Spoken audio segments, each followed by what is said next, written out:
প্রিয় বন্ধুগণ, কেমন আছেন? আশা করছি ভালোই আছেন। অনেকে বলে থাকে চিনি মুড়ির মোয়া মচমচে হয় না, তাদের জন্য এই রেসিপি চিনির মুড়ির মোয়া। আজ আপনাদের সাথে এই রেসিপির গোপন রহস্য শেয়ার করব। এই জন্য ভিডিওটি না টেনে সম্পূর্ণ ভিডিওটি দেখার অনুরোধ করছি। চলুন দেখি কিভাবে চিনির মুড়ির মোয়া বানানো যায়। এর জন্য আমি প্রথমে 4 কাপ মুড়ি একটি প্যানে 3-4 মিনিট হালকা ভেজে নিচ্ছি এবং একটি পাত্রে রেখে দিচ্ছি। মুড়িগুলো অনেক মচমচে হয়ে গেছে। এরপর আমি একটি প্যানে দিয়ে দিচ্ছি 2 কাপ পরিমাণ চিনি। এখানেই কিন্তু মূল রহস্যটা। এই চিনির মধ্যে আর কিছুই দিতে হবে না, শুধু চিনিটাকে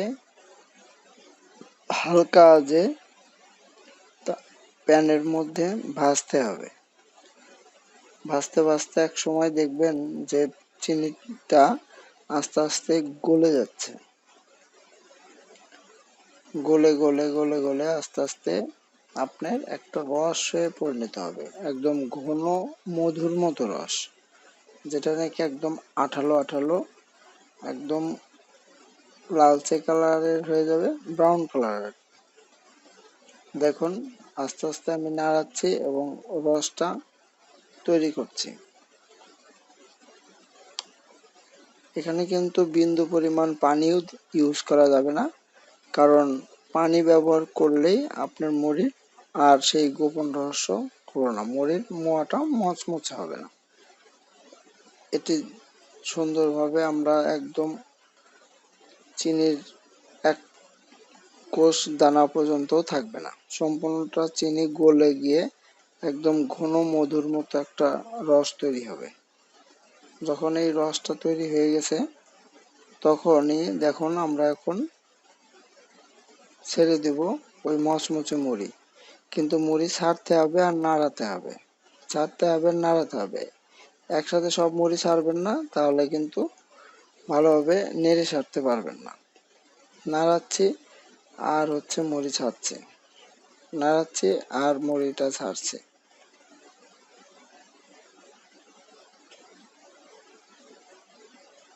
মুড়ি ছাড়া যখন শেষ হয়ে যাবে তখন আমরা এই গরম গরম হাতে একটু পানি দিয়ে সুন্দর করে ধুয়ে নিয়ে 2 হাত দিয়ে মুড়িগুলোকে মুট করব এবং মোয়ার শেপে আনার চেষ্টা করব।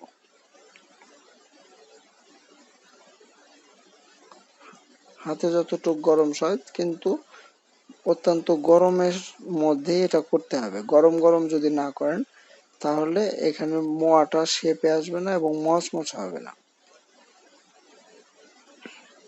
আমরা দেখুন মুড়িটা কিন্তু মাখানো হয়ে গেছে ওই চিনি দিয়ে আমরা সুন্দর করে মাখিয়ে নিয়েছি এবং মাখানোর পরে এই পর্যায়ে আমরা এখন এটুকুগুলোকে সুন্দর করে গোল গোল করব, গোল গোল করে একটা মোয়া শেপে এনে নেব। অনেক গরম, আমি কিন্তু উঠাইতে পারছি না ফার্স্ট টাইম, চেষ্টা করছি এটাকে শেপে নিয়ে এসে মুড়ির মোয়া তৈরি করার জন্য চেষ্টা করছি আর কি। দেখুন আমি কিন্তু মুড়ির মোয়া বানানোর চেষ্টা করছি এবং এরকম টিপে টিপে সুন্দর করে মোয়া তৈরি করতে হবে। এরকম সবগুলো যখন মোয়া হয়ে যাবে তখন আমরা ঠান্ডা করে এটা খাওয়ার উপযোগী। এটা কিন্তু অনেক ক্রিসপি এবং মচমচে হবে। আপনি বাসায় ট্রাই করুন এবং আমাদের ভিডিওটি কেমন লেগেছে এটা আমাদের কমেন্ট করুন এবং সাবস্ক্রাইব করে না থাকলে আমাদের চ্যানেলটি সাবস্ক্রাইব করুন। ধন্যবাদ সবাইকে।